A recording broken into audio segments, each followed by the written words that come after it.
Good morning, and welcome to this first session of the Friday conference of the Institute for New Economic Thinking. This session is entitled Inequality, Innovation, and Public Investment. My name is James Galbraith, and I have been asked to act as a chair and moderator for our two distinguished presenters. Since we only have two, I shall give them an appropriately, I was going to say Mediterranean time frame, but I think I even might make it a Brazilian time frame this morning. So we have time for discussion and for presentation and discussion.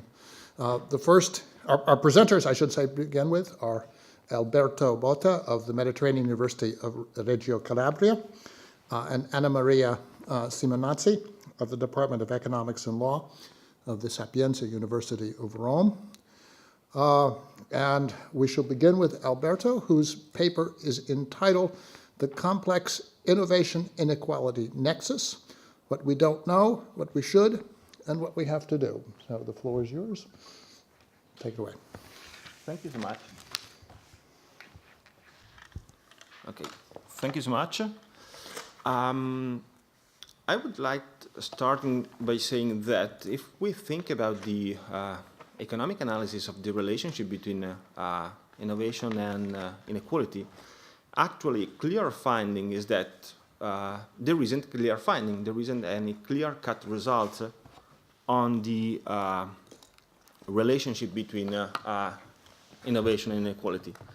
There is a huge amount of literature, empirical and theoretical literature on these topics, but most of the literature doesn't reach a clear conclusion on this kind of relationship. Why doesn't reach a clear conclusion on this kind of relationship?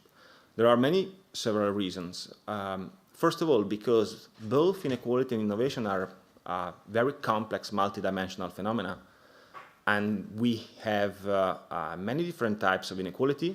We can think about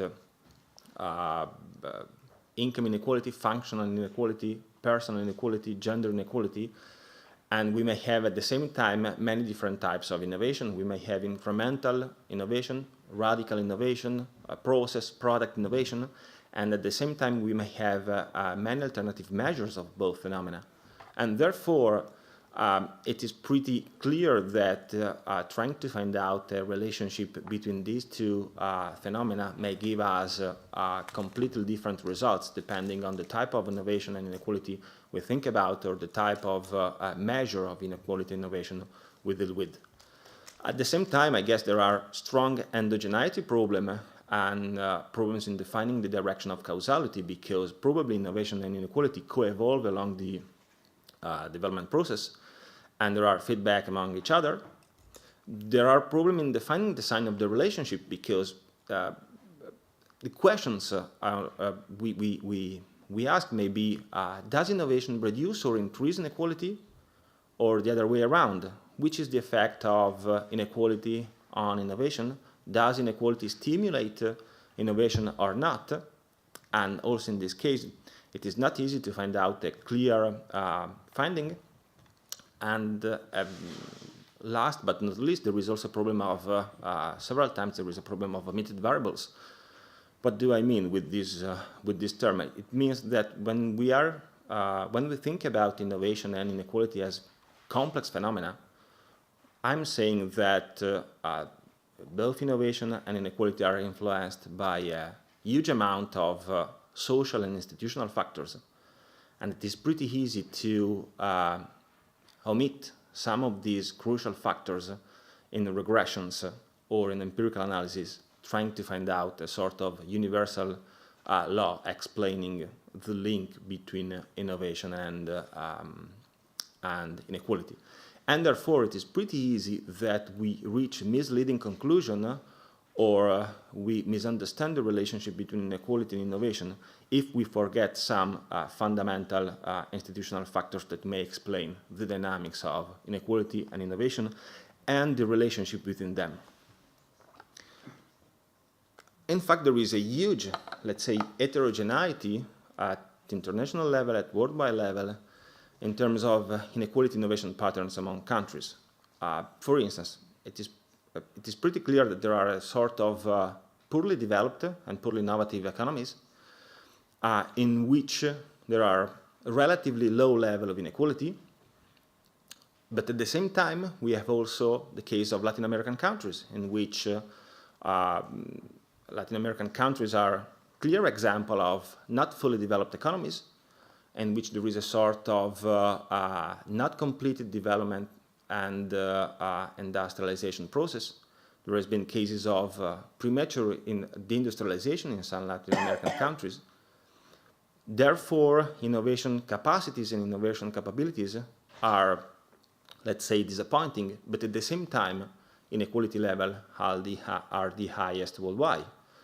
And this is why Latin American economies traditionally are ranked among the most unequal economic system, together with some African economies like South Africa. At the same time, there are some fully developed economic systems, highly innovative economic systems, like European economies, in which high innovation capacities are combined with extremely low level of inequality. And on top of this, there is also the peculiar US case, in which, according to which the US economy is usually considered as one of the most innovative economic systems, perhaps the leader in terms of radical innovation, but at the same time, inequality is much higher with respect to other similarly developed economic systems. So there is such a sort of heterogeneity at worldwide level, and it is pretty hard to explain why there is these different innovation inequality patterns. I would like to present a very simple models trying to explain why we may have these different results. It is not a macro-founded model. It is very simple. It basically consists of two equations. One equation tries to explain the possible effect that innovation brings on inequality, and in a way, this equation tries to follow the original Cook-Next argument, in the sense that at the very beginning of the development process, it is pretty simple to think that simple innovation and the process through which an economic system, the process of structural change of an economic system will create some sort of quasi-rent opportunities, and therefore, at least at the beginning of the development process, when a modern, highly productive sector starts to emerge aside to a traditional low productive sectors, inequality may increase. This is the argument originally developed by, put forward by Simon Kuznets. Inequality will increase. It is also true, however, that at much more advanced stages of the development process, high innovation performances will imply, may imply at least, highly competitive markets, and if we have highly competitive markets, in the end, high competition will squeeze rents and may reduce inequality. And therefore, we may have a sort of inverted U-shaped curve linking innovation to inequality. As we were saying, however, there is possibly a feedback from inequality to innovation. And in this case, we may have many different scenarios, many different alternatives. We may have a sort of virtue, let's call Acemoglu type inequality to innovation dynamics, in which higher inequality stimulates innovation, because the argument is that more unequal remuneration system, a cutthroat remuneration system, providing higher rewards to innovators will incentivize innovation, and therefore there is a positive link between inequality and innovation. There might be a medium scenario in which, even though there's a sort of positive relationship between inequality and innovation at the very beginning, if we want to achieve very high level of innovation performances, we need to reduce, in the end, from a given point on, we have to reduce inequality. Why? Because high innovation capacities and capabilities imply the diffusion and the spread of technological knowledge among the population. This implies, in turn, that a large part of the population must have chance to obtain pretty high education levels. But as we were saying in the panels, in previous panels in this conference, the parity of opportunities implies a sort of redistribution in economic resources. If we want that large part of the population have the possibility to have access to high education system, we need some sort of economic redistributions. And therefore, if we want to achieve very high level of innovation capacities, at some point in time, we need a sort of backward bending arm in this relationship to emerge. Finally, there might be a perverse link between inequality and innovation. This is the case of Latin American economies, for instance, in which extraordinary high level of inequality from the very beginning, wealth and income highly concentrated in a pretty small elite will impede structural change to take place, may impede innovation may impede social mobility linked to innovation activities. And therefore, in this case, we may have a perverse negative link, throughout negative link, between inequality and innovation. What does it happen? It happens that we may have different scenarios. This is a sort of, let's say, virtuous scenario in which we may have a natural traverse from point A, equilibrium A, to point B. And in point B, we may have a highly developed, fully developed, highly innovative economic system. And through the traverse, we may have first an increase in inequality and then a reduction in inequality converging towards point B. And this may be the sort of scenario portrayed by Acemoglu and others in some recent papers, according to which inequality, as I was saying, may favor and incentivize inequality. This scenario, this traverse, is not a natural outcome. We may have a different alternative scenario in which, let's say, poorly developed economies remain stuck in a sort of low technology lock-in scenario, in which there isn't the possibility to, if, let's say, innovation is inequality insensitive, in this case, we do not have any traverse towards a fully developed, highly innovative economic system, but rather we have an economic system stuck in disappointing innovation capacities and relatively low level of inequality. And finally, the Latin American type scenario, in which the very high inequality level at the very beginning impede innovation to take place. And in the end, the economic system will converge towards equilibrium A, in which innovation capacities remain disappointing and inequality level very, very high. If this very simple model tries to explain the heterogeneity we observe at international levels in terms of inequality innovation patterns, I would like to, I'm interested to analyze if this kind of model may also explain the peculiarities of the US economic system. Why? Because in many cases, the US economic system is described as a proof that inequality improves innovation. As I was saying, this is the argument put forward by Acemoglu, Robinson, and Verdier in a recent paper published in 2012. And in fact, if you look at the data, if you look at time series, one may be induced to guess, well, okay, there is a positive relationship between rising inequality and rising innovation capabilities, as represented by patent counts on million people. But I would like to guess this is and therefore, if we look simply at these trends, we may say, well, there is a clear positive relationship between them. My impression is that this idea is a result of a sort of spurious relationship, of a spurious regression, let's say, in the sense that we observe two upward sloping trends, but these trends depend on different factors, completely different factors. And in order to explain them, I would like to, I rely on some papers written recently by William Lazanick and Mariana Mazzucato, who stressed two points. Three. In the U.S. economy, there has been recently some important, not only in the U.S. economy, of course, but relevantly in the U.S. economy, some institutional changes on the labor market, on the goods and service market, and on top of this, in the governance of business, innovative businesses. In the first case, I think about rationalization and marketization having bad effects on the remuneration of white collars and blue collars. And the second case, I think about globalization, putting downward pressures on wage rates. And in the third case, I think about financialization.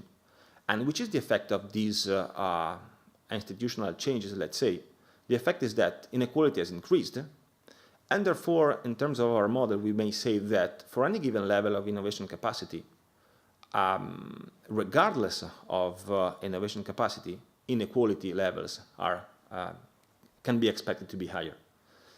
At the same time, when we think about the financialization of innovative businesses, there is an increasing literature saying that an increasing amount of corporation resources are diverted towards financial market operation away from productive investments and R&D activities.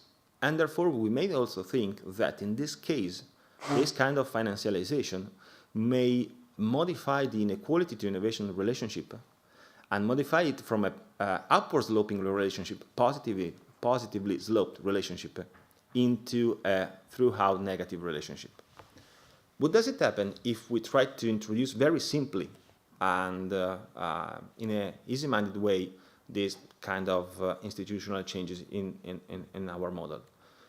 Well, we may have this result. There is the concrete risk of moving our economic system from a sort of virtuous old business model scenario, which is represented by point EOBM, in which, let's say, there was low level of inequality associated to pretty high level of innovation capacities, to, let's say, a future new business model equilibrium in which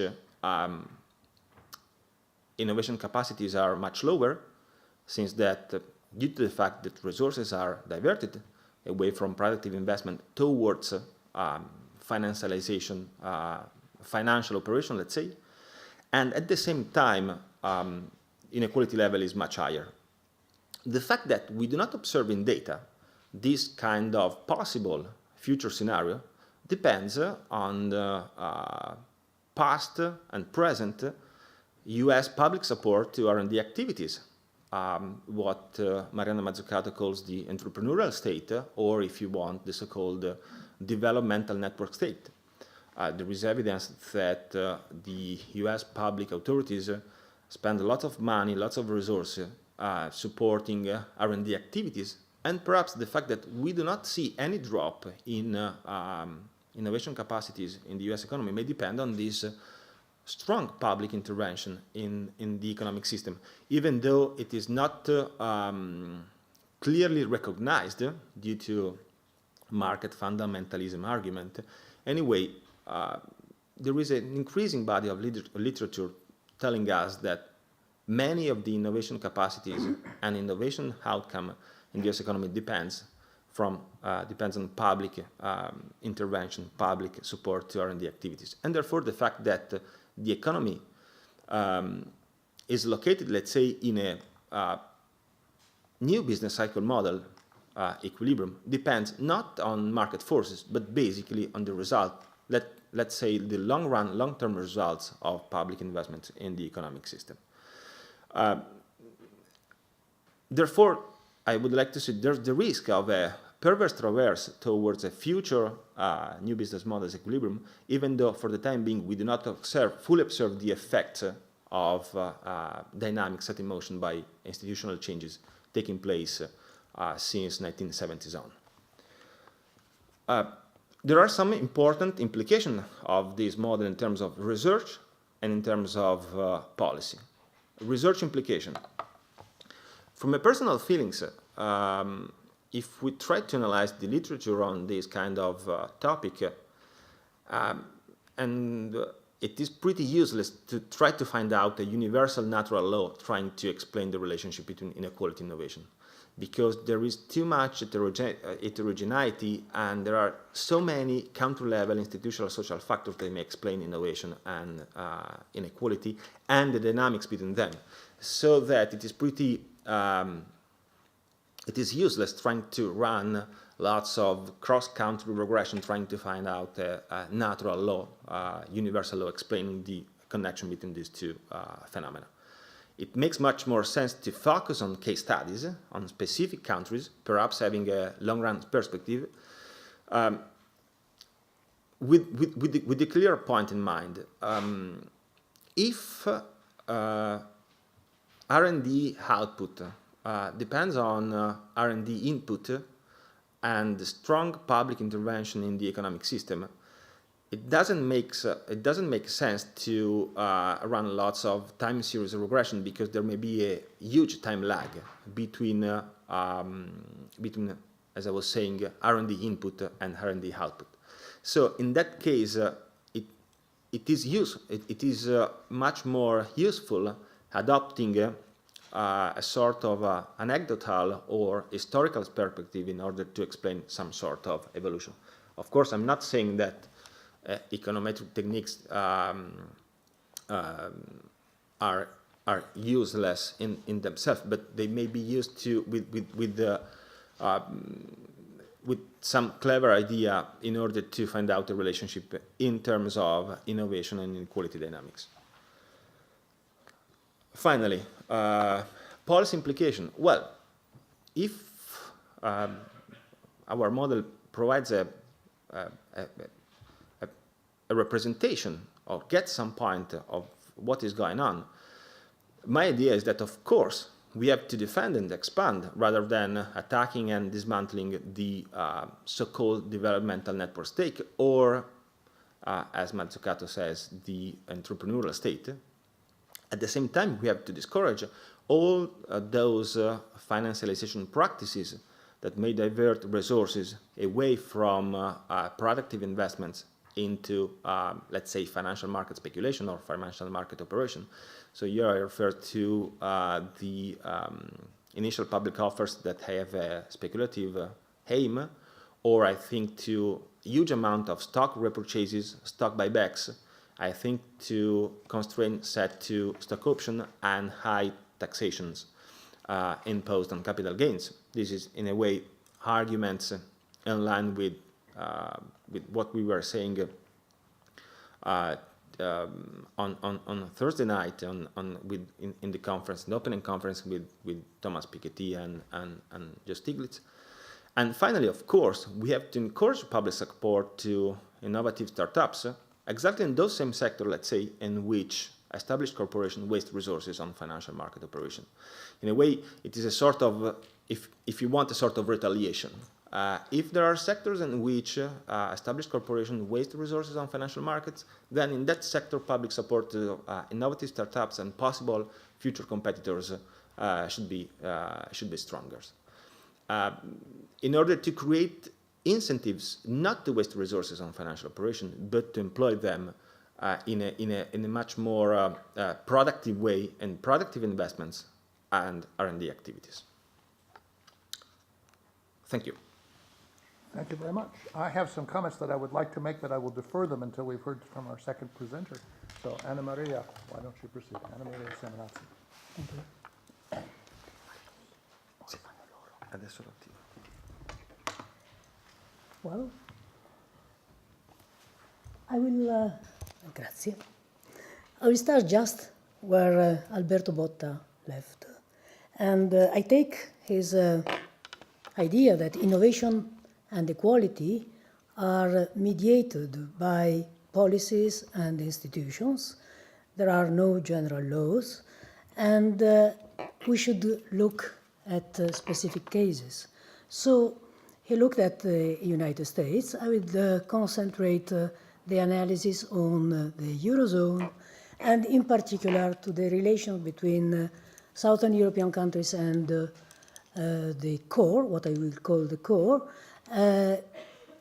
starting from the point that there are different conceptions of inequalities. There is the inequality between countries, there is the inequality within countries, and we can look at the different policies that we need to carry on in order to tackle these different levels of inequalities relating to public investment, which I would call industrial policy, and also the need to go beyond the general call that we see now for an infrastructural public investment towards a social infrastructure investment.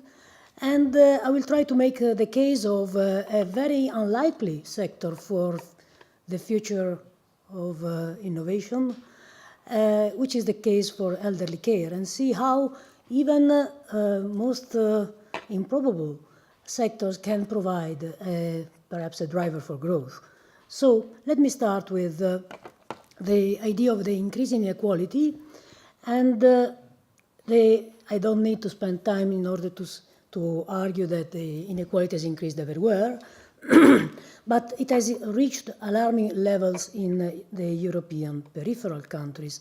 You can see this is taken from the OECD, and it gives an idea of what happened to the disposable income of families since the crisis started 2007 until 2011. Things have gone worse even after that. And you can see, well, you might not read, but you can quite reasonably understand that all the countries on your left-hand side are the peripheral European countries, with some countries in between, Mexico and some other. But there has been a huge decrease in income, and if you divide by percentiles or deciles, you can see that the bottom deciles have been the worst hit. And this has increased not only inequality, but poverty within the peripheral countries. This has, of course, long-term negative effects in terms of delayed public and private investments, with future consequences on capital, human and physical capital, and destruction in capacity, youth unemployment and precarious employment, and an increase in gender gap. Women are no longer the employment buffer. They have invested in education.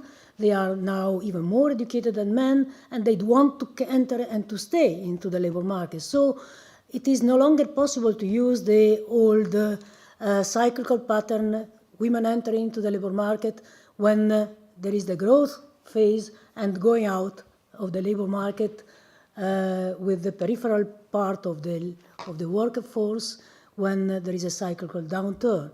Now they want to stay in, but this means that they are still discriminated against in terms of career, jobs, security, precariousness, and all that.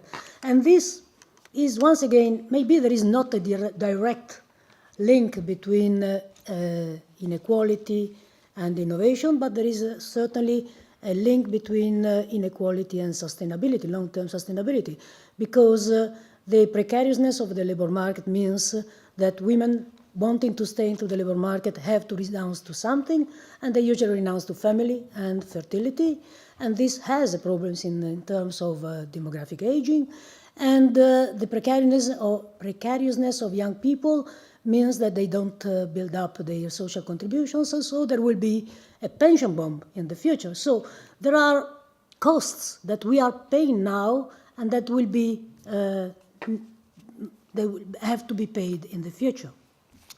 And there is also this problem of intergenerational social mobility, which is quite evident in the Southern European countries, where education doesn't pay as much as one would like, but it is still important in terms of social mobility.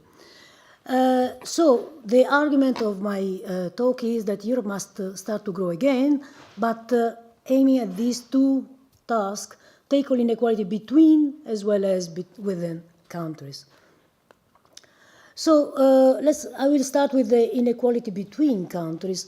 The financial and sovereign debt crisis has been usually singled out as the trigger of the crisis, but it is not simply a financial and sovereign debt crisis. I think that this definition misses the deeper lying causes of the crisis. It has only exposed the unsustainability of the old core periphery model. And what I would argue is that the EU, since the 80s, has built a model of interdependency between economies which started from very different levels of development and very different productive capabilities. And if we take these studies by Hidalgo and others, who define complex economies as economies that are more diversified and able to produce and export more exclusive products, we can see that core and peripheral countries were very differently placed in this list of countries, much more different in terms of complexity of their economies.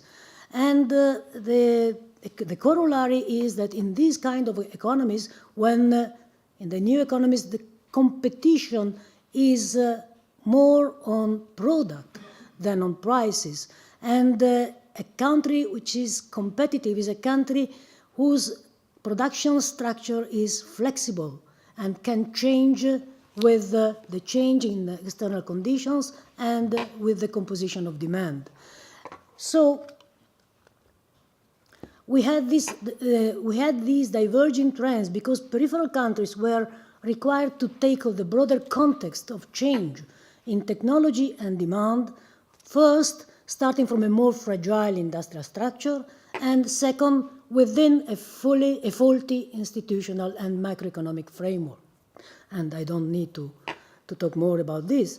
So what happened is that the more complex, more able to react to change economies, the core countries, had actually restructured and had changed their composition of production, letting off more mature, more labor-intensive, perhaps less skill-intensive, less innovative sectors, also with sacrifices. I mean, Germany, for instance, in the 80s and 90s, did have a problem of restructuring, but it succeeded in restructuring in a sort of creative distraction, both by divesting into older or mature sectors, investing in new sectors, and in this doing, it was helped. First, because it had a more advanced industrial structure. Second, because it was inserted into a European Union in which the common market actually was helpful for the strongest economy, in terms of markets, in terms of delocalization, in terms of restructuring. In the periphery, there has been restructuring, but the slow growth and the weaker capacity to compete ended up in restructuring without the necessary degree of reindustrialization. And very often in some sectors or in some regions, I'm thinking of the southern Europe, of Europe, it has been a plain distraction. So there has been this increasing divergence in productive structure, which in some countries has been hidden by bubbles, Spain, Ireland, Greece. The final consequence of this line of argument is that the policies that we are seeing now aimed at price competition through domestic devaluation, labor flexibility, may be unnecessary or counterproductive if the underlying problems stem not from price competitiveness, but from product competitiveness, rooted in limited production capabilities. There is no degree of wage deflation that we can impose upon Greece if there are no industry that can actually compete, that there must be a structure of production. Otherwise, it's only a reduction, a competition with the low countries. So, if the problem is not a lack of price competitiveness or cannot be reduced only to lack of price competitiveness, but it is the rigidity of the productive structure. There is a central role for industrial policy. And now industrial policy is advocated by the broadest institutions that were traditionally committed to market competition. It is no longer horizontal, and in fact there is support for innovation, research and development, human capital, education. It is sectoral, transport, communication, digital agendas and all that. However, I think that if we look, for instance, at a Juncker plan, which has been evoked yesterday, it is still interpreted as a corrector to market failures or simply complementary to private initiative. It is still based on the principle of competition between supposedly equal partners. There is a sentence in the Juncker plan which says financial funds must be equally distributed among countries. But countries are different. If we want to go for instance, communication or digital agenda, and we think that we put an Italian firm in competition with a German, with a Sweden firm, I mean, they are unequal. You cannot have equal policies for unequal partners. The other thing is that what industrial policy must aim at now, it's not only to complete the single market, as it was said yesterday. I think there is something more for industrial policy. So what we need, I think, going back to Mazzucato and all this new line of thought, which is, by the way, not so new. It was fairly obvious in discussion of industrial policy and development in the 50s. We need a systemic approach to innovation and to industrial policy. The birth and the growth of new sectors presupposes the recognition of the collective character of innovation and industrial policies. It is the result of the interrelation between government, education, research, and industry, and cannot occur through separate and isolated activities of the state and the firms. And here let me quote an episode very, very recent. There was a vice minister in Italy who was upset because somebody was saying, we need the industrial policy and there is no industrial policy in Italy. And he said, well, look, we have given social contribution subsidies to the firms. We have done 80 euros in the wage pay for the workers. We have done this and this and that. This is not industrial policy. These are single measures that do not head anywhere. We need a strategy, I think, in order to restructure the productive capacity of a country. And the second point is what was also perhaps argued by Alberto, that there are different types of firms, large and small, different structure of production, different types of finance, and different types of state policies, institutions, and departments. And we need different kinds of industrial policy. There is no unique model of development, and we need for autonomous development policies, the state must act as a strategic organizers, but looking at what are the needs of the country. And this leads me to one consideration. There is now this argument whether because of the financial difficulties of peripheral countries, we should rely on the reflation led by the core countries, those who have no budget difficulties in terms of German locomotive. So should the core expand to help the periphery? The answer is, of course, yes. But is this enough? And the answer is no, because first, econometric results indicate that public investment would certainly benefit German growth and would have spillover effects. But these effects are very different across regions and of different intensity. And they will be, for instance, now with the reorientation of the German economy towards the east and of Europe, they will have a very little spillover effect on peripheral countries. also because of these differences in productive structure. And there is a more fundamental objection, which is that an export-led recovery would respond to the composition of imports and the need of the importing country. And these needs are not necessarily the same as the ones of the peripheral countries. So there must be a national conceived strategy of development with the export-led, which is not or no longer the answer. Otherwise, this policy risks to reproduce the same dependent development of the past decades. The second point which I would like to make is that there is now the call for physical investment, public investment. And as I said before, the Juncker plan is for 85% physical infrastructure investment and for 15% social investment. I think that a strategic industrial policy is not simply about developing competitive advantage for growth, but it has also to address the social needs in ways that are consistent with sustainable prosperity. Simply investing in infrastructure is not enough. It is necessary to align production and consumption infrastructure in ways that are aiming at a long-term growth. There are positive complementarity between equity and efficiency in the knowledge-based economy, which suggests that investing in people and targeting inequality more closely could respond to the urgent need of creating employment while favoring innovation and long-term sustainability.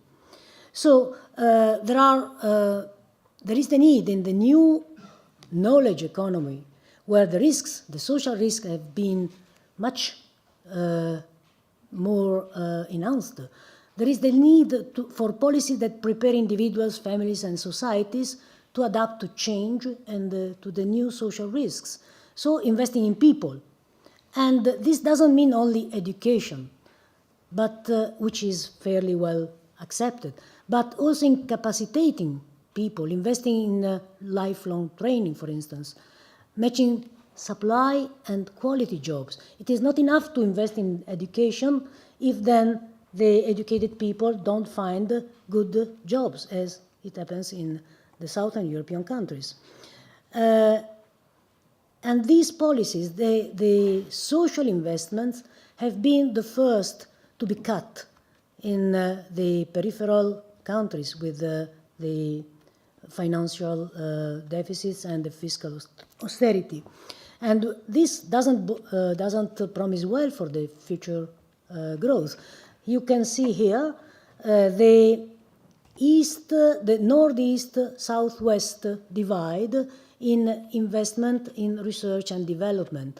These show the countries where the pale color is countries where the share of research and of public expenditure in research and development in terms of over total public expenditure has decreased.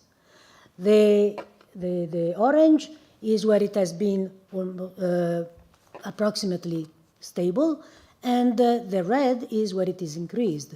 So we can see that in the crisis, the countries who were in the core or the peripheral, which was more closed to the core, the eastern countries, and the northern countries, are investing and continue to invest in research and development in terms of public expenditure, while all the south and the periphery has been decreasing the investment in research and development. This doesn't promise well for future innovation.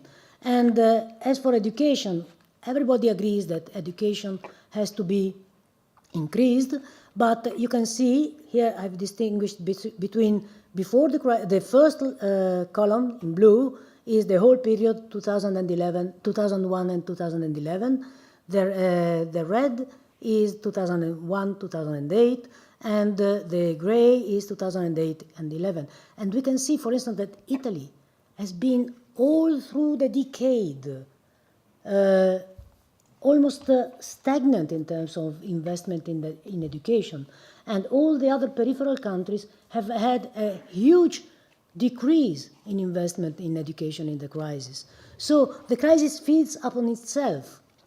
And this leads to a reduction and increase in divergence between these countries.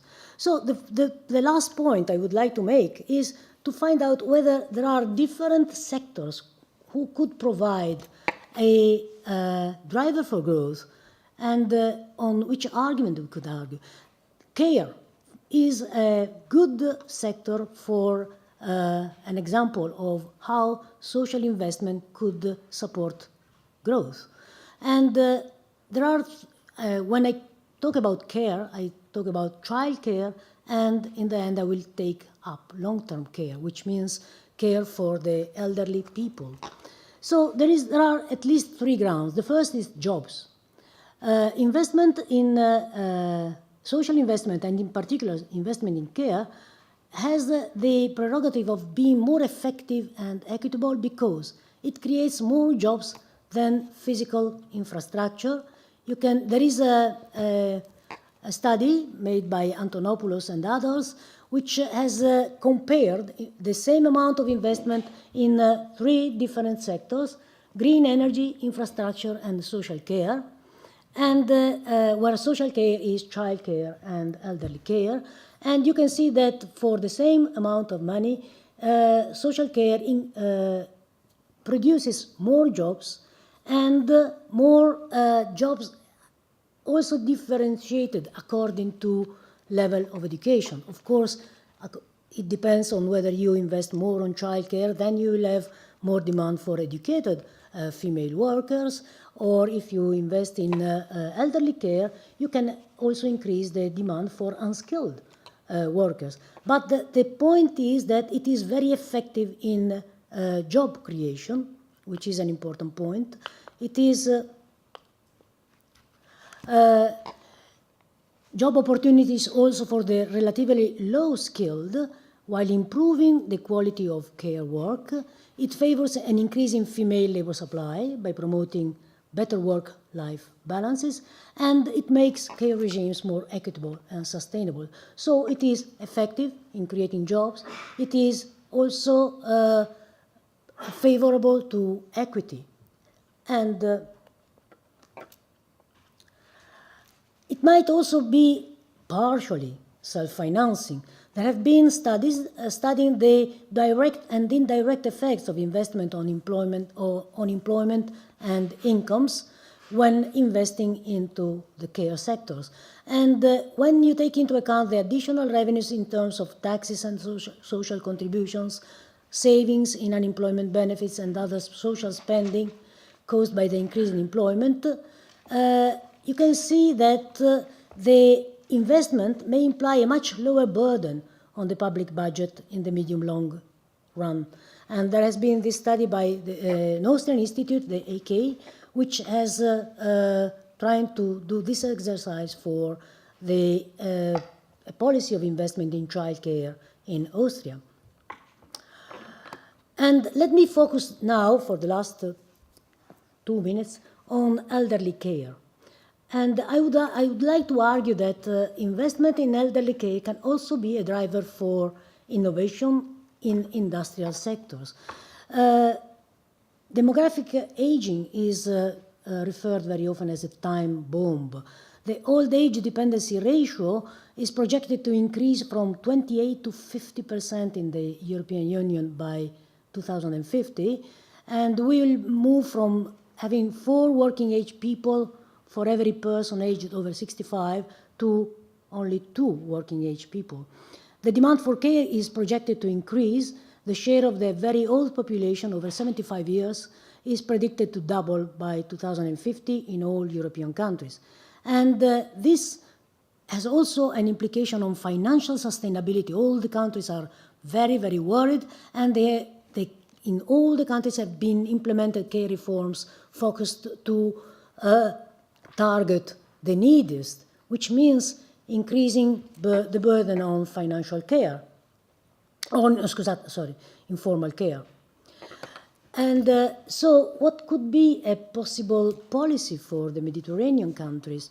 The Mediterranean model of care is based on what has been called a migrant in the family.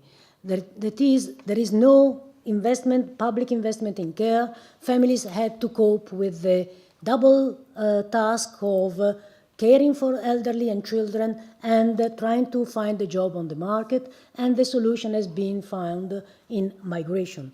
There has been a huge flow of immigrant female carers coming to care for elderly people in Italy, Spain, Greece.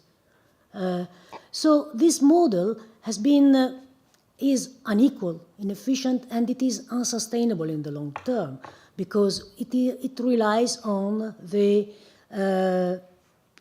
low pay or very, very low pay of mostly irregular workers, immigrant workers. So there is the need of, there is the possibility of a social investment in care aimed at reorganize the subsidies to long-term care, for instance, along the line of a general voucher system to regulate care workers along the French lines, and to sustain demand and to create good jobs, so that we can move to a more equitable and sustainable care model. And this could be good for Greece, for Italy, for Spain. There has been a study by Italia Lavoro which has estimated that a 5-year investment plan could increase the number of families, the number of care workers, regular care workers, and increase the additional jobs. And because of the direct and indirect effects, this 5-year plan could cost much less than the 1.9 billion that should be advanced and to be reduced to 700 million euros. But the last point is that it could also be a driver of growth and innovation. The 80-plus age group is not only a cost for the society, but is also the fastest growing and market in the advanced countries, and represents a good opportunity for industries to produce products for them. And the state has a strategic role as organizer of this market to shape social consumption patterns and organize a sustainable response by incentivizing research and production of new assistive technologies, for instance. And there is a plan at the European Union which tries to organize different sectors of research, of industry, technology, not only pharmaceutical products, but also assistive technology, electronic device, to prepare for this silver revolution. So there is the need for a systemic approach, linking local authorities that are responsible for long-term care, research on innovative technology, local industrial networks that are capable to respond to innovative solutions to these increasing needs. And this is what I would say, there is this idea that a strategic industrial policy must look at the social needs in advance and try to organize the markets that firms themselves cannot create.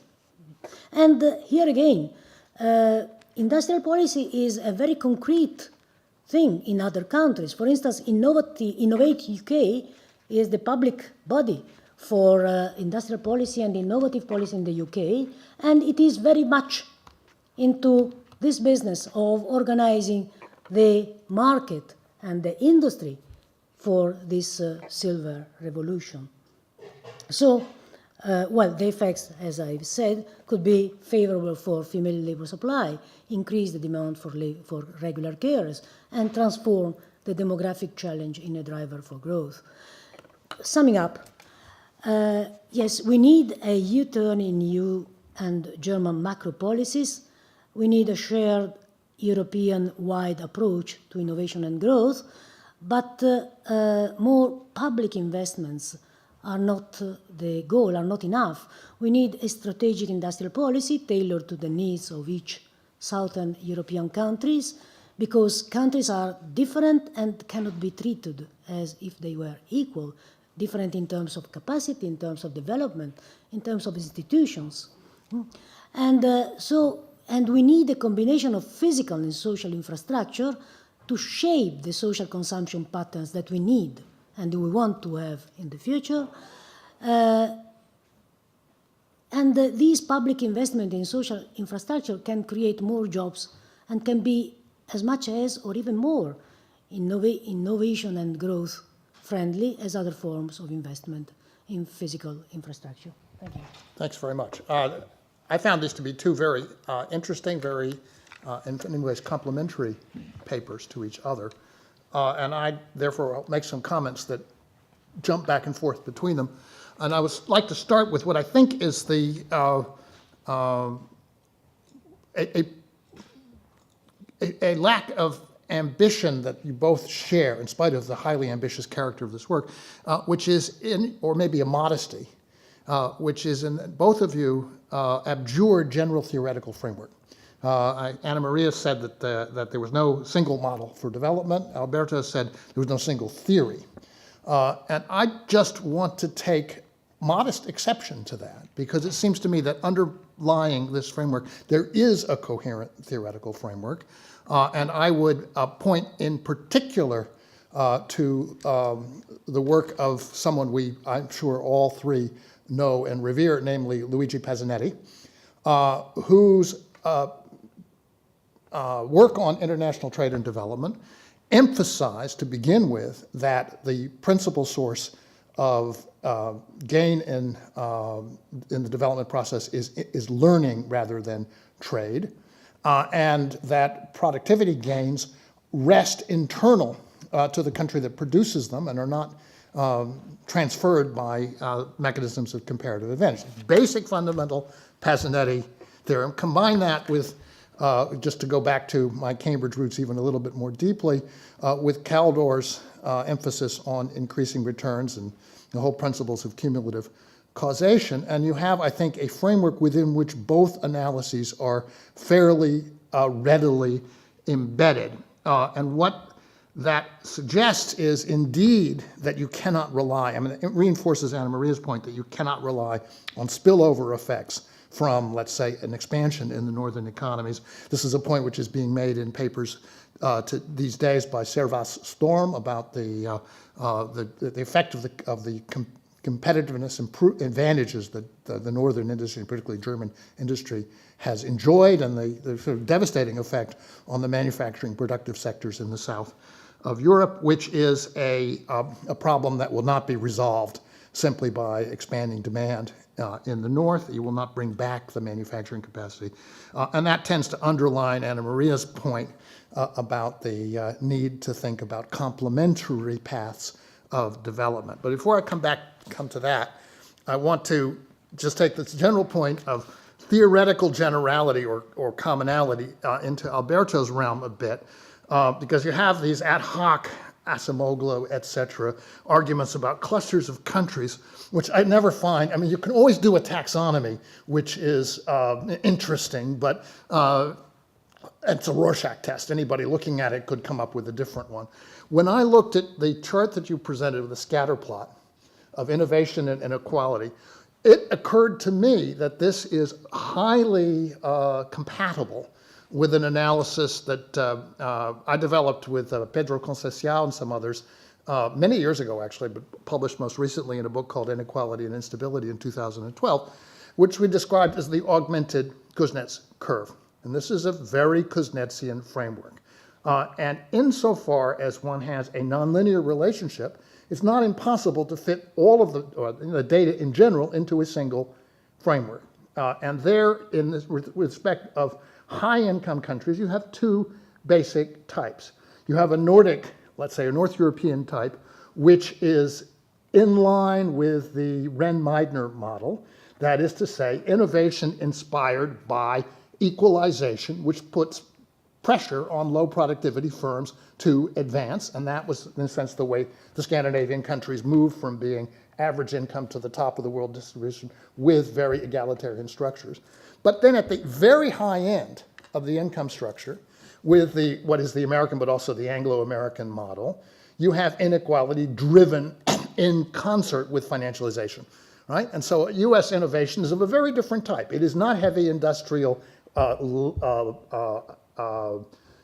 machinery-oriented engineering type innovation. It is software and information technology innovation driven by venture capital, and with the capitalization of the firms basically going directly to the technologists and creating, it's very much responsible for those inequality measures. Because in fact, the incomes are in basically two places: Manhattan, which is the financial district, and Silicon Valley, which is the technology district. And if you look at those, I've done this decomposition, if you look at the effect of those two places, which are only 5 counties out of 3,150 in the United States, they account for about half of the rise of inequality measured between counties in between 1990 and 2000. It's a very concentrated, very clearly identifiable effect, and it's because this kind of innovation has been institutionally financialized, and because it supplies a world market, right, from basically one place. So all the income comes there and is registered there in the tax system.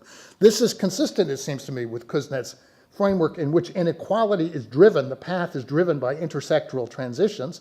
It's just that you have to augment Kuznets' original framework, industry and agriculture, with a pattern that's international and intersectoral globally, and takes account of the fact that in the modern economy, technology is not originated inside large corporations as it was 50 years ago, but something which is specialized in a sector, specialized in a particular place. So there, I suggest you actually could produce a book in which this would be a unifying theoretical framework. Now let me just come back to Anna Maria's point about the need to have industrial development, which is, and I think it would all basically agree with, which is fundamentally oriented toward the social economy and the reality that in a trading world, you can't catch up with and you shouldn't want to catch up with the leading sectors and the leading countries in the areas in which they're specializing, because they'll always get a step ahead. It's not going to be a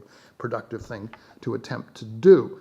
A point I would make about it is that, first of all, this type of policy, its legitimacy is already recognized in the remit, for example, of the European Investment Fund, which is very broad, was rewritten, I think, at the impetus of one of my co-authors, Stuart Holland, some years ago, to incorporate urban and social programs. So it's something which could be, under existing European law, a part of a development strategy if it were pursued ambitiously enough by someone who read the law carefully enough. And secondly, I think that in looking at the care sector, you're onto something extraordinarily important and under-recognized. But there is an economic theorist who has written about the role of this particular kind of activity in the support of economic development. That one happens to be me, in a book published in 2008 called The Predator State. And the argument I would make is that in addition to having the supply side effects that you described, the care sector supports and stabilizes the income stream, the effective demand in the economy as a whole. So it is the most important automatic stabilizer that one can have in a world in which the elderly population is growing. Basically, this is military Keynesianism, the same principle, except much more socially benign. You have a large population, you can either have them comfortable or you can have them impoverished. And once you think about the idea of having them comfortable and as a fundamental element of an economically stable, socially stable environment, you get another idea, which is that they can also be the source of, let's say, functional international financial flows. Because there's absolutely no reason why you would want to export care workers to France or Germany when you can easily import the elderly to the mutual benefit of both groups, because after all, countries that you're talking about are, particularly for elderly people, far more agreeable to live in. They are the European equivalent of Florida, or what is going to be the future necessarily of Cuba in its relationship to the United States. And my theory of the Cuban case is, which I think is entirely relevant, is that you preserve Cuban socialism by striking a Medicare, Medicaid treaty with the United States, and we simply reimburse them at a slight discount for what we would pay American care workers to take as many elderly 90 miles offshore to a perfectly safe and well-organized environment, and have all the nurses and doctors that the Cubans have been training 50 years to care for the elderly population of the United States. Well, I mean, there are obviously regions of Europe which could perform a similar role, and this could be put together without having to go through a complex process of normalization after a 50-year trade embargo and a lot of ideological differences. So my guess is that you're onto something both, I think, quite important, and I would just encourage you to consolidate and drive forward along the same lines. And with that, I'd like to open it up to the audience, who has been very patient, and I think the ones who remained, I'm sure, have grasped that this is a very interesting conversation. Go ahead. Are there questions or comments? You've said everything. Well, that's...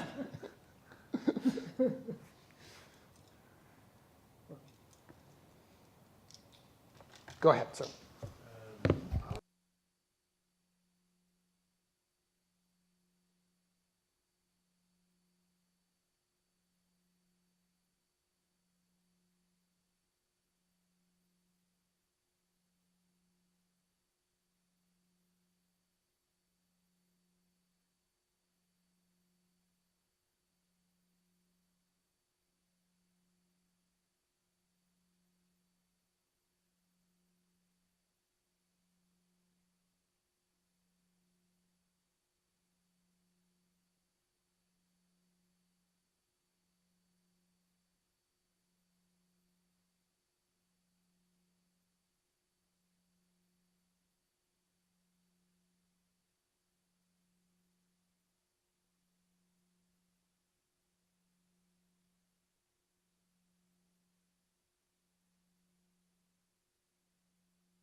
No, I'm not sure if we understood each other.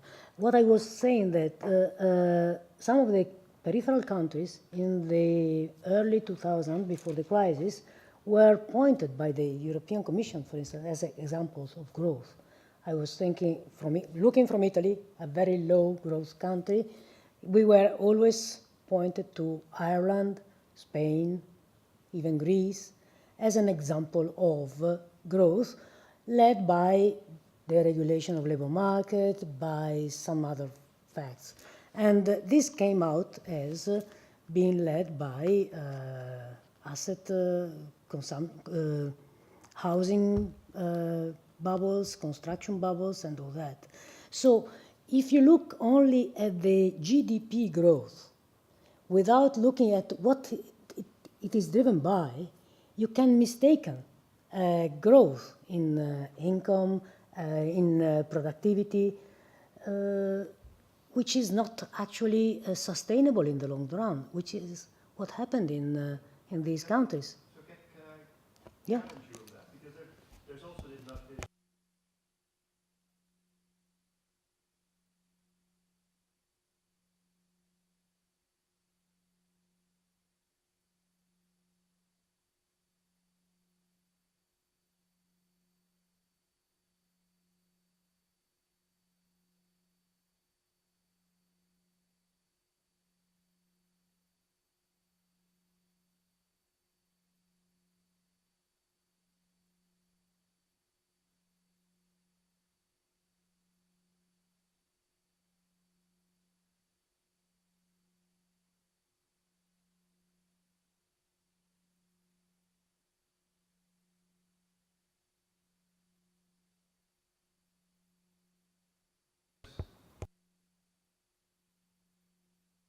Interesting, because I wrote a paper trying to argue that and was beaten up.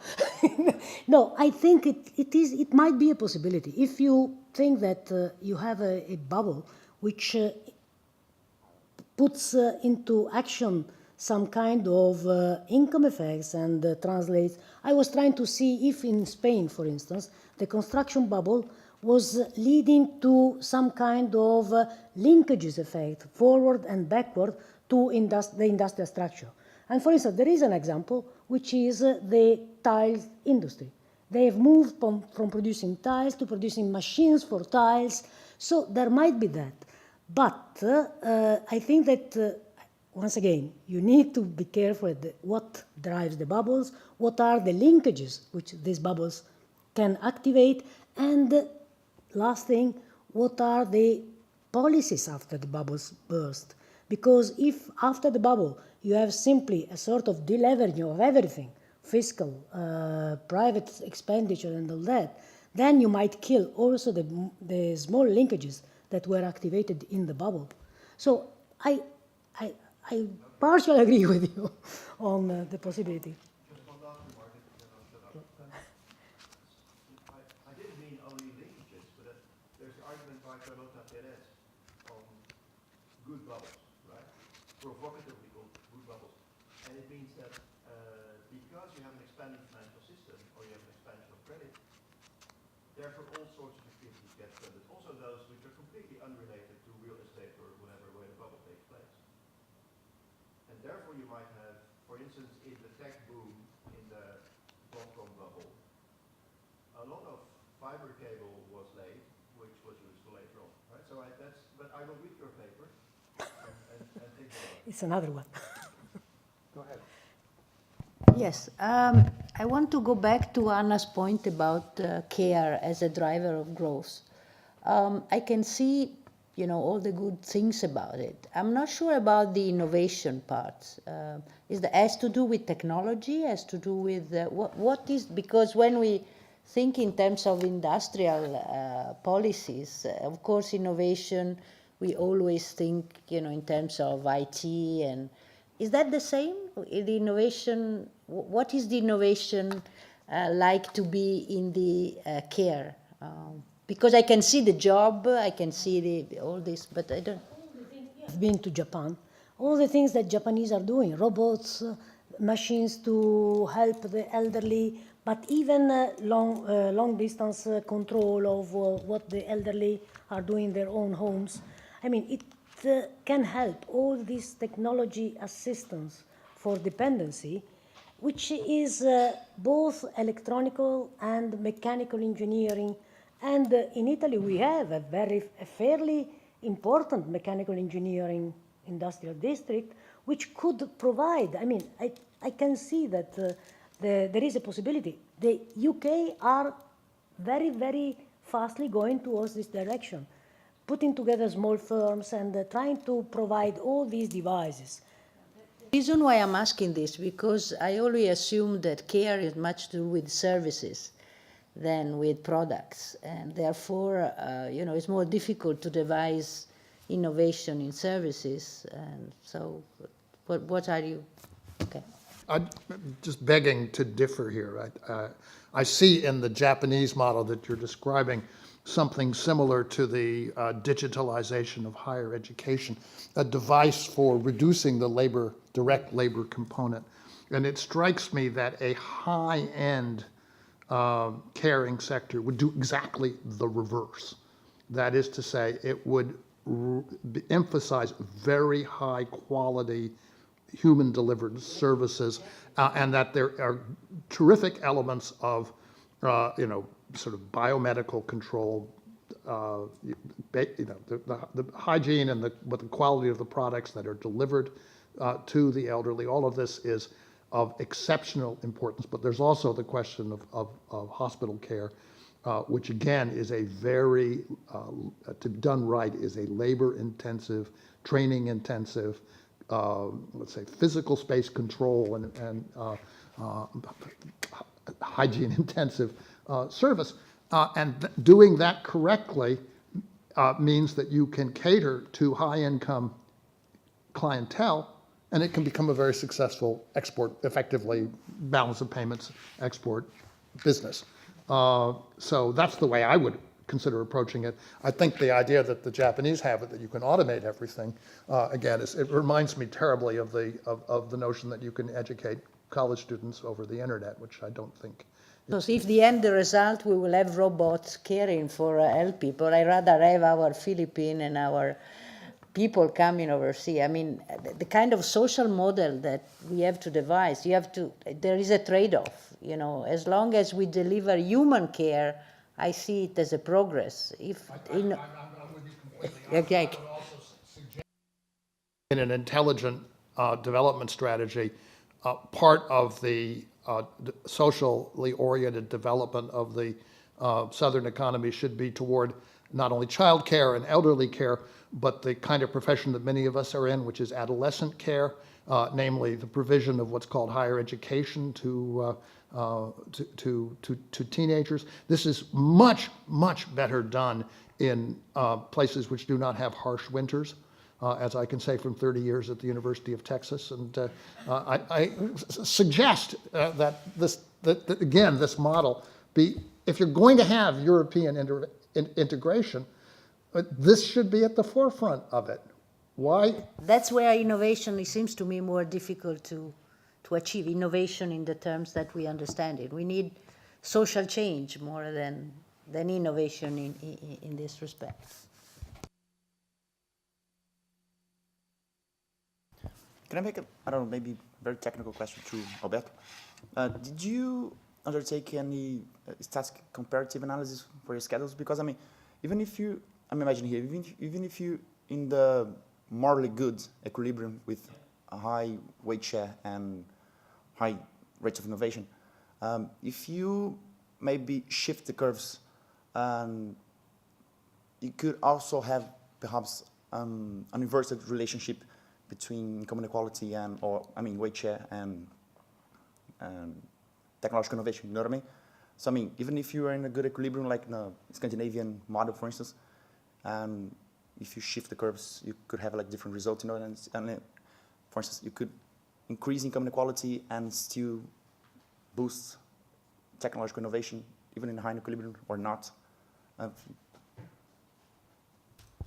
Well, actually, the model was thought in the simplest way possible in order to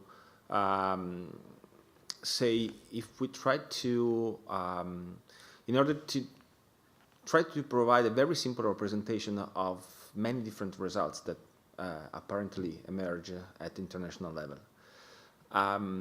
And in order to perhaps explain the US peculiarities through, in a sort of visual immediate way. Therefore, of course, you may have also alternative result if you move the position of curves, the slopes of curves, and this is a sort of, let's say, descriptive model. And the attempt is just putting together some pieces of the literature and saying, well, if you think and we try to rationalize which is the relationship between inequality and innovation, we may have many different results. And if we move the curve depending on institutional changes, we may explain in a pretty simple and immediate way which are the results of these facts. And of course, we can do exactly the same exercise for Scandinavian economies or Northern European economies and obtain different results from what I have presented in the paper. Now, my basic idea is that this is a sort of technical, very simple technical instrument in order to present different results and in order to explain some events, but of course it does not pretend to explain everything and may be honestly wrong in order to explain some, maybe honestly incapable to explain some results in other cases. So as I was saying, it does not pretend to provide a complete framework which can be used in any case, in any event, to explain dynamics it is perfectly possible that it cannot get some institutional changes or social changes that may modify the relationship between inequality and innovation. My personal idea is that it was a sort of criticism towards some recent papers produced by Acemoglu and others, according to which it is pretty simple to distinguish between a US type of inequality innovation relationship and what was going on in some other European countries, based exactly on the idea of technological spillover between economies, which, from my personal point of view, I strongly believe in the structuralist theory, whole structuralist theories, if you want, that innovation depends on what you produce, the kind of goods you produce, the kind of sectors characterizing your economic system. Sectors are not equal, and therefore I do not believe very much in the idea of technological spillovers passing from one economic system to the others, and therefore this will influence the kind of remuneration system we'll decide will adopt in your economic system. And therefore this may explain why the US economy is, let's say, more prone to radical innovation by adopting simply a more cutthroat remuneration system. That's it, the attempt of the model. But of course, we may have many different results if we move those two simple curves in the model. But I'm not sure it will be able to explain any events. Will have an effect on that kind of. Go ahead. I just have one comment, and I think this bleeds into just what you've said, and it's about your two earlier points about innovation and that leading to initially increasing inequality in poor countries, and this relationship between innovation and inequality, particularly in developed countries. And I point to the example of M-Pesa. I'm not sure if you're aware of it, but it's a financial intermediation through cell phones that was it is a product of Kenyan innovation, responding to the real need to access finances within the country. Sorry? Yes, it's a platform created through the use of, because cell phone technology has dramatically transformed how people communicate in Africa particularly. And so Safaricom, which is one of the main cell phone providers in the country, I think they had a tech team, young folks, young kids, who basically developed this tool which allows people to transfer money in the sort of the same way that Western Union would do it, but then through cell phones. So I can transfer money to my uncle in a rural part of the country just through my cell phone, rather than having to go to Western Union and incur those charges associated with that, et cetera. And that is a Kenyan innovation. It's a low-income country.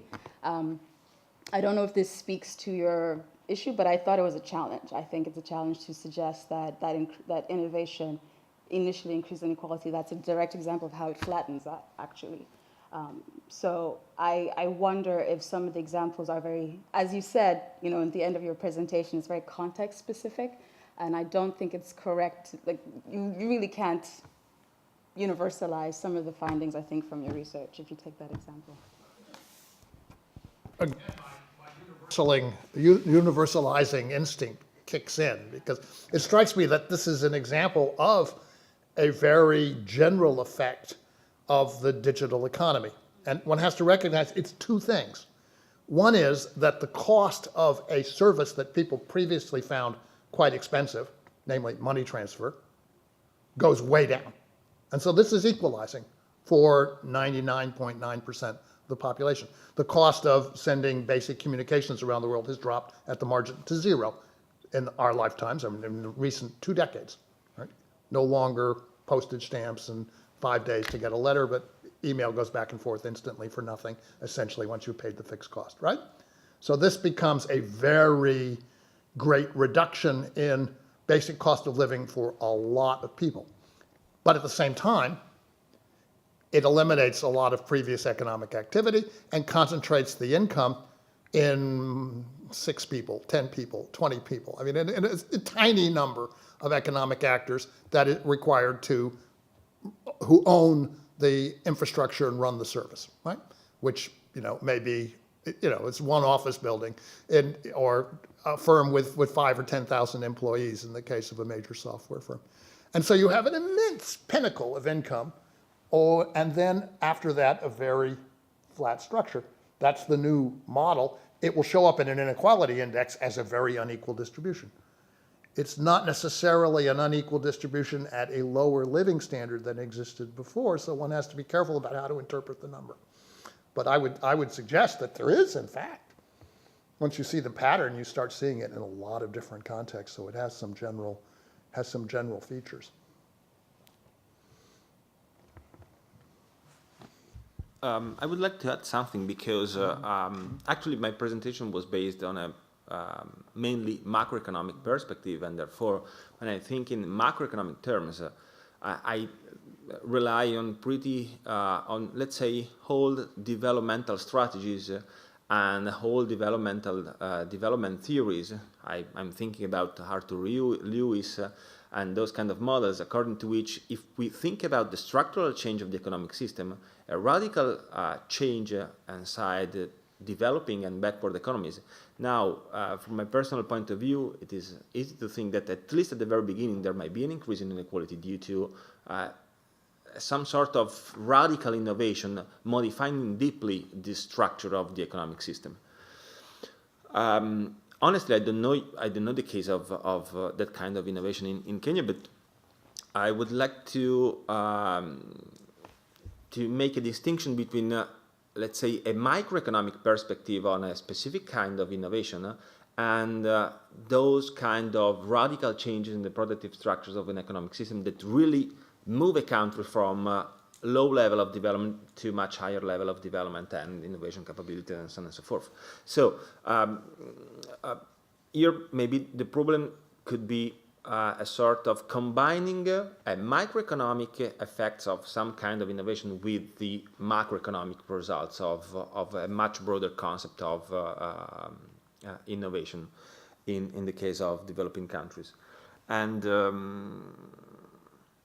And just one point on previous consideration. In fact, I was thinking about the housing bubble in many peripheral European countries, and they had a strong effect on the productive structures, because if you look at the data before the outbreak of the crisis, the housing sector in Spain was around 11% of GDP. It was a huge amount. In Ireland, it was again around 10% of the GDP.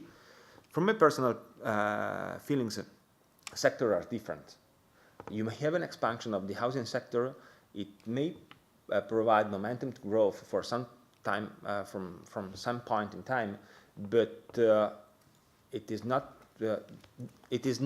that sector that may be that give strong support, long-run support to a growth process. So this is why. And in many cases, the expansion of that sector was relied on easy credit and so on and so forth. So this is why eventually the bubble burst, and that growth process was not sustainable in those peripheral countries, because from my personal feelings, are other sectors that provide resources for long-run and sustainable growth. Just suggest to that you would never see a case where the real estate sector leads a growth process. It's always the case that some other process, information technology in the 90s, generates a real estate bubble alongside it. The military did so in the Washington, D.C. area in the mid-2000s.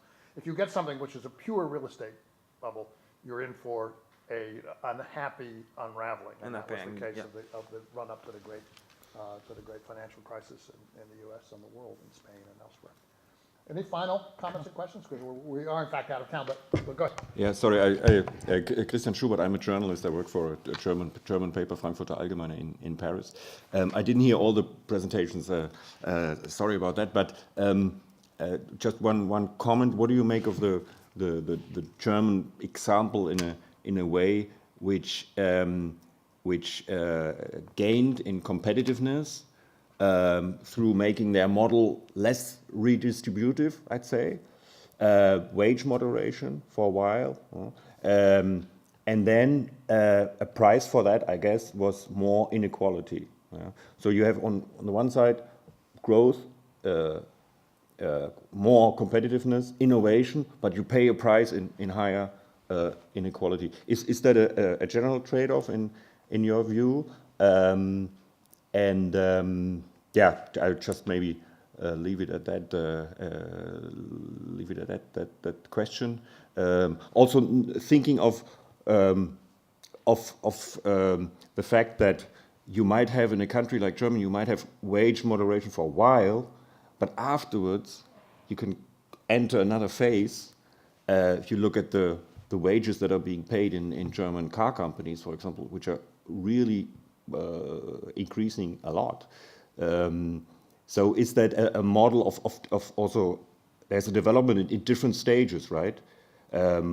We see in Germany now a lot of consumption-led demand, yeah, from internal consumption, from not less from export, but more from internally, coming from internally. Yeah. Well, my personal feeling is that the high competitiveness of the German economy does not depend on wages, because you're exporting lots of cars, and German cars are pretty expensive. I cannot afford them, so I don't think that German competitiveness on the international market depends on wage moderation. Depends on the strong productive structures of the German economy, which is very much diversified. It produces everything in terms of manufactured goods. So it depends on that, let's say, product competition rather than price competition. My personal feelings, on the contrary, is that wage moderation in Germany has a strong leakage on domestic demand. This is why Germany is not growing at, let's say, 3%, but only at 0.8, 1%, because it only depends on exports, on an improving trade balance, not on domestic injections. And therefore, this is my personal feelings, that wage moderation doesn't add nothing to German competitiveness on the international market. German competitiveness on international market depends on other factors, but not on wage moderation. Okay, last comment, go ahead, and then I'll add my last comment. Okay. Well, I think that there is more about the German distribution of wages. After the harsh reforms, the increase in poor wages, in low wages, has been very high, and the German labor market, as far as I know, is now very much segmented. You have the workers who are in manufacturing, in industry, who have fairly high wages and are fairly well protected, and there has been all the others in the services and in low-wage sectors who have been doing very, very poorly. And this might have been a sort of complementarity. You give high wages, high real wages, to the workers in the manufacturing industry, also through the low cost of services and the low wages of the rest of the economy. So this is another way in which you can keep competitiveness, both product and price competitiveness in the exporting industries, while letting a large part of the rest going adrift. And this might have had also these consequences on demand, because both in quantity of domestic demand and in quality, because the low-wage earners cannot afford the products that are very, very high quality, the made in Italy, for instance, and they buy the made in China. So you have also had this distortion of the flows of trade in consumption goods. So you have the German economy, which is very much specialized in high quality products, mechanical investment and all that. They pay good salary, they pay good wages, and they export all over the world. And there is this increasing part, I thought it was 20%, the low wage share of the economy in Germany, who are earning low wages, increasingly sort of precarious with these decreasing benefits, and the effect on domestic demand is both in terms of quality and in terms of quantity. So I think that it is the old German model of the mercantilist model of exporting, relying most on export market rather than domestic market, and this is dividing the society in Germany, I would say. Yeah, but if I might say, If I could just add to that. okay, go ahead. the journal I edit, Structural Change and Economic Dynamics, is publishing or may just have published a very, I think, interesting paper by Servat Storm of Delft University in the Netherlands, which makes essentially the same point that you just heard, that I mean, there's basically the two poles of this argument are Storm on the one side and Heiner Flassbeck on the other. Heiner's argument is that the German competitiveness, the surplus, was because of wage repression, and essentially you had to raise wages in order to balance out the European economy. And Storm disagrees with that, makes the case, which you've just heard, that the essential competitiveness of the German economy has to do with cumulative causation and technical excellence, which has been compatible with the